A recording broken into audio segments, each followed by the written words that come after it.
En 1859, Teresa Bajoli Sickles fue protagonista de uno de los mayores escándalos en Estados Unidos. Ella tenía una aventura con Felipe Barton Key II, y al descubrirlo, su esposo Daniel Sickles mató a tiros a su amante en pleno día. Felipe era una figura notable, y su asesinato público desató un juicio sensacional que cautivó a la nación y cambiaría la historia legal para siempre. Teresa Bajoli nació en Nueva York en 1836, pero se desconoce la fecha exacta. Su padre, Giuseppe Antonio Bajoli, era un compositor y director de ópera italiano acaudalado. Él era el director de una compañía de ópera italiana que visitó Nueva York en 1832. Allí conoció al famoso libretista y maestro de música Lorenzo da Ponte. Al socializar más con la familia da Ponte, se familiarizó con María, probablemente hija adoptiva de Lorenzo, aunque algunas fuentes dicen que fue fruto de una aventura extramarital. Giuseppe tenía unos 35 años y María aún era adolescente. Aún así permitieron que la relación siguiera, y probablemente se casaron en 1834, cuando María tenía 15 años. Teresa nació 2 años después. Teresa creció en un ambiente musical y cosmopolita, pasando gran parte de su juventud en la casa de su abuelo Lorenzo da Ponte, quien trabajó con Wolfgang Amadeus Mozart décadas antes. Rodeada de artistas, idiomas e ideas, la consideraban muy inteligente. En su adolescencia, Teresa dominaba varios idiomas y tocaba distintos instrumentos con facilidad. Pero este mundo culto y bien cuidado no la protegería mucho tiempo, ya que pronto llamaría la atención de un hombre que la haría infame. A principios de la década de 1850, cuando Teresa entró en la adolescencia, ya era reconocida por su impresionante belleza y su encanto en aumento. En 1851 conoció a Daniel Sickles, aunque no era su primer encuentro. Daniel nació el 20 de octubre de 1819, hijo de un abogado y político de Nueva York. Daniel se hizo abogado, pero entre finales de la década de 1830 y principios de la de 1840, trabajó en la industria editorial de la ciudad. Esto lo puso en contacto con figuras culturales como Lorenzo da Ponte y Antonio Bajoli, quienes publicaron algunas de sus anotaciones musicales. También era amigo del hijo de da Ponte, profesor en Nueva York.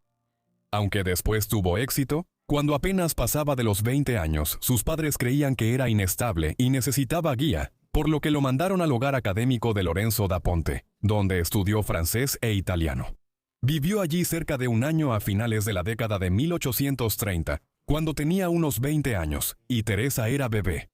Como se mencionó, se reencontraron años después en 1851, y para entonces Daniel ya se había establecido como político local en la Asamblea de Nueva York.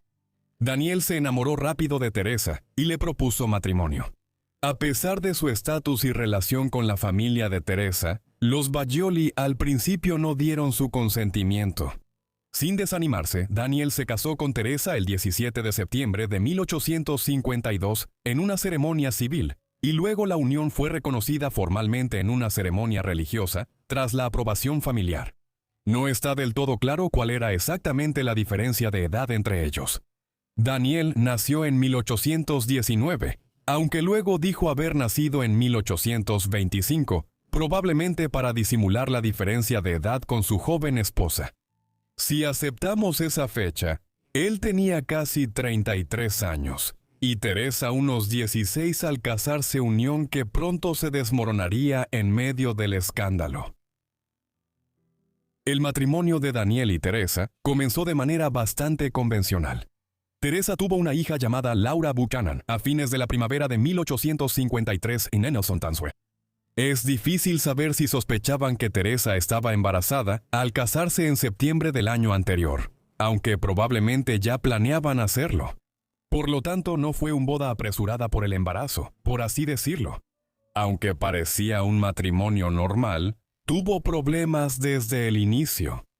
Daniel no era mujeriego al casarse con Teresa en 1852, pero corrían rumores sobre sus acciones.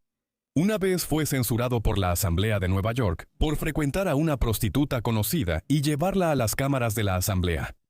La especulación creció porque él solía estar fuera de casa. Poco después de que Laura nació, Daniel viajó al extranjero como parte de una delegación comercial a Gran Bretaña en nombre del gobierno de Franklin Pierce. Llevó a Fanny White, la misma prostituta de Nueva York, a Inglaterra y la presentó a la reina Victoria en Londres.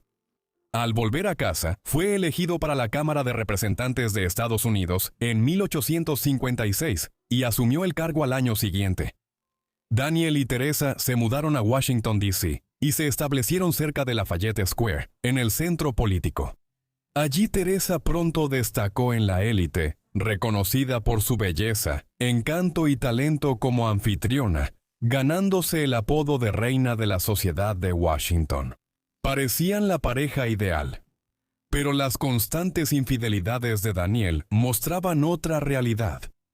En marzo de 1857, durante la toma de posesión de James Buchanan, Teresa conoció a Felipe Barton Key II, un hombre alto y apuesto.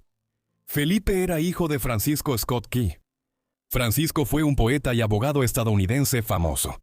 Su fama se debió a escribir el poema La defensa de Fort McHenry, obra nacionalista sobre la defensa estadounidense de ese fuerte en Baltimore, Maryland, ante los británicos en la guerra de 1812. Todos conocemos el poema hoy en día, aunque muy pocos de nosotros lo hayamos oído llamar así.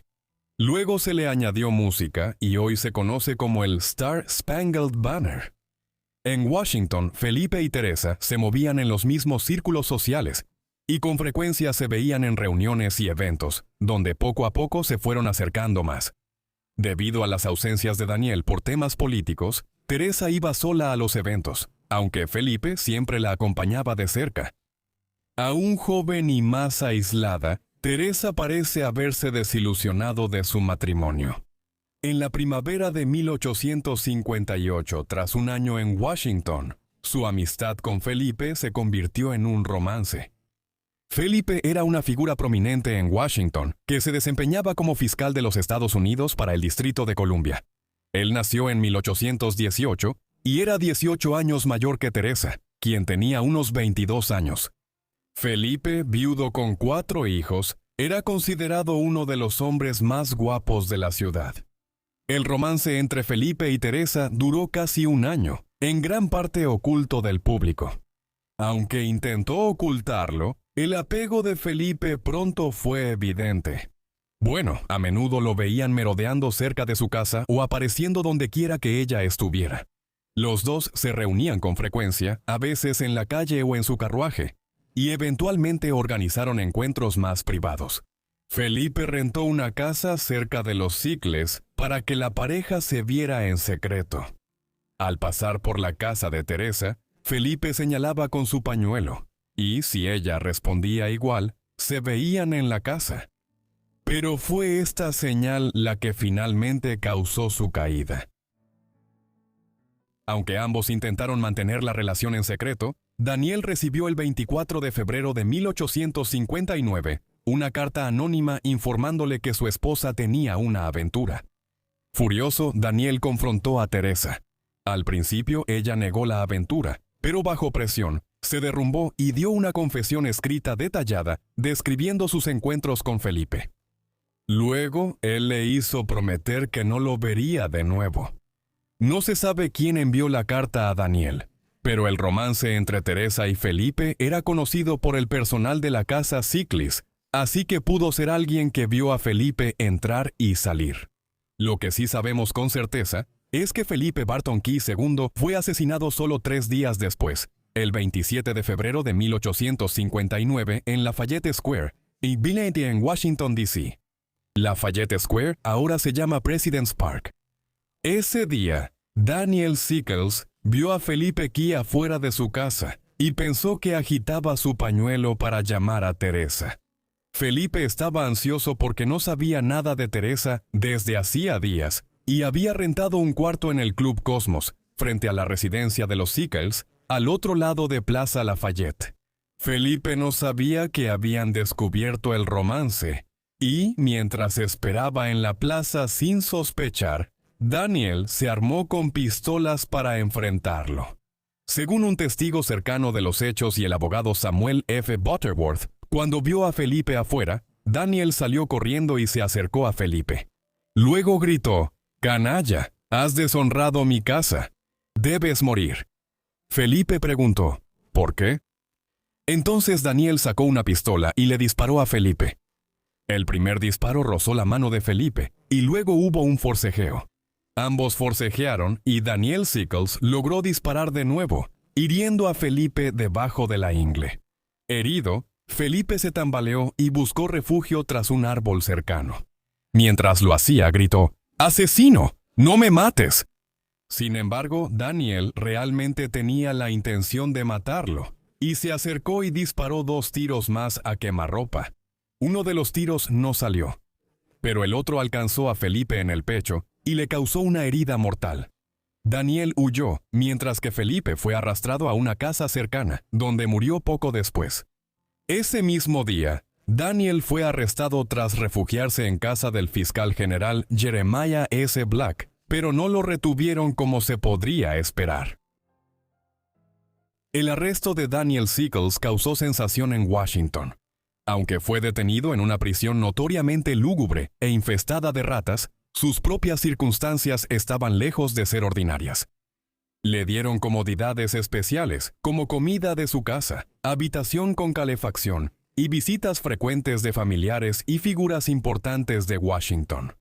Mientras estaba detenido, periódicos de todo el país difundieron el escándalo con detalle. El 4 de abril, una gran multitud se reunió afuera cuando el juicio llegó ante el tribunal. Sickles ya era un hombre lo suficientemente rico a finales de la década de 1850 y había contratado a un equipo de 8 abogados de primer nivel para que lo representaran, encabezados por James Brady, un abogado de Nueva York conocido por intimidar a los testigos. Por su parte, la fiscalía la lideraba Robert Ault, un abogado de habilidades limitadas. Sickles era un político popular, y mientras se seleccionaba al jurado, se estimó que 72 de las 75 personas consideradas para el servicio de jurado podrían ser potencialmente simpatizantes del acusado. Al iniciar el juicio, la defensa expuso su caso de forma inusual. Afirmaron que Sickles no era responsable porque estaba temporalmente fuera de sus cabales por el romance de Philip Key con su esposa. Como mencionó el abogado de Daniel, John Graham, si él estaba en un estado de furia extrema, ¿era acaso una pasión excesiva para un hombre que tenía delante al endurecido e implacable seductor de su esposa?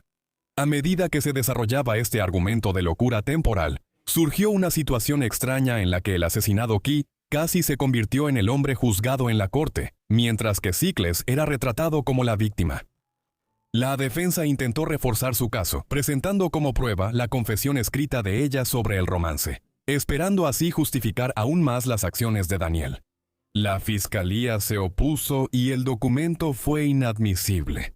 Sin desanimarse, Sickles filtró la confesión a la prensa, donde se publicó completa, exponiendo la vida privada de Teresa y aumentando el frenesí en torno al caso.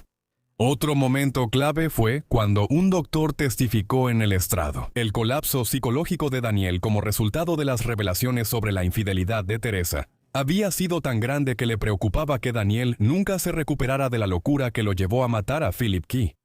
Teresa fue calumniada y atacada en la prensa a diario durante el juicio, evitando ser vista en público. Al concluir las deliberaciones, el 26 de abril, el juez indicó al jurado que tuviera presente que habían pasado 3 días entre que Daniel supo del romance de Teresa el 24 de febrero y que mató a Philip el 27. Él destacaba las debilidades de la idea de que el asesinato fue un crimen pasional. Daniel tuvo 3 días para calmarse. El hecho de que asesinara a Felipe al final de esos 3 días sugería un asesinato premeditado. El jurado decidió distinto. Tras solo 1 hora, el jurado declaró legítimo el alegato de locura temporal de Sickles. Lo declararon no culpable. Esa noche, Daniel hizo una gran fiesta en Washington, con 1,500 asistentes para celebrar su liberación. Las consecuencias del juicio fueron tan extrañas como los hechos previos y durante él. Teresa y Daniel se distanciaron un tiempo, pero no se divorciaron. Teresa fue duramente atacada por la prensa y rechazada por la alta sociedad de la costa este, mientras Daniel volvió al Congreso. Esto hace preguntarse si la gente entendió quién era el asesino. Al final, la pareja se reconcilió parcialmente, lo que causó más indignación en los periódicos. Luego, su historia sensacionalista dejó de ser noticia. Abraham Lincoln fue elegido presidente de Estados Unidos en noviembre de 1860. Carolina del Sur fue el primer estado en separarse de la Unión un mes después, y en abril de 1861 inició la Guerra Civil cuando los confederados intentaron expulsar a las fuerzas de la Unión del Sur. Así, el juicio de 1859 se borró de la conciencia pública. Daniel Sickles ahora tenía la oportunidad de rehabilitar su reputación. Fue oficial del Ejército de la Unión y participó en varias batallas clave de la guerra. A inicios de julio de 1863, participó en la batalla de Gettysburg.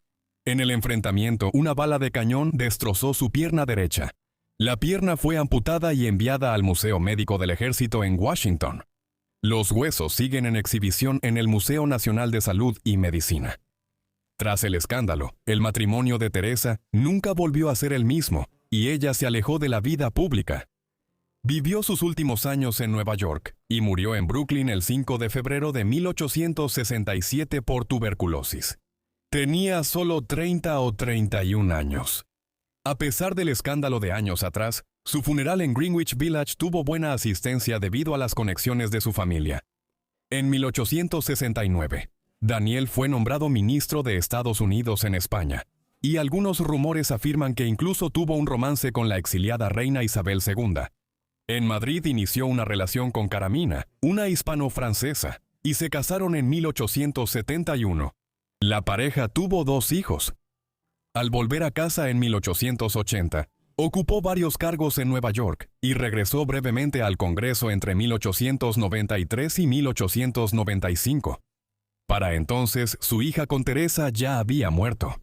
Los dos se habían distanciado y Laura, quien era alcohólica, murió en 1890 con solo 38 años de edad. Daniel Sickles vivió hasta los 94 años, falleciendo en 1914. Sigue siendo el único comandante de alto rango de la batalla de Gettysburg sin estatua, ausencia que refleja la sombra del escándalo, juicio y asesinato que marcaron su legado. Gracias por ver la historia de Teresa Bajoli Sickles. Espero que les haya parecido interesante. Déjenme saber qué les pareció esta historia en los comentarios. Y si quieren más contenido como este, también háganmelo saber en los comentarios. Espero que estén suscritos y con notificaciones activadas para recibir mis videos al instante. De todos modos, eso es todo de mi parte. Así que los veré a todos en la próxima entrega de Vidas Olvidadas. Gracias.